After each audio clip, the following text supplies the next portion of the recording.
আগাই দাও।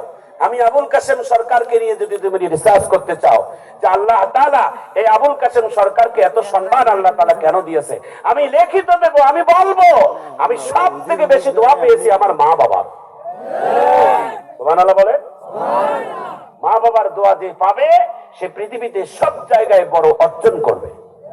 বাংলাদেশের নয়, পৃথিবীর সব থেকে দামি মসজিদের নাম হচ্ছেন বাইতুল্লাহ, কাবা শরীফ।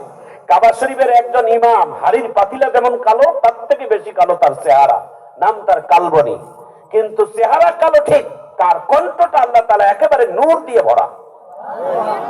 কালবনিকে একবার সাংবাদিকেরা প্রশ্ন করেছেন, কালবনি সাহেব, কোন যোগ্যতার বদলে আল্লাহ এই কাবা শরীফের ইমাম আপনাকে বানাইছে, কি যোগ্যতা আপনার আছে?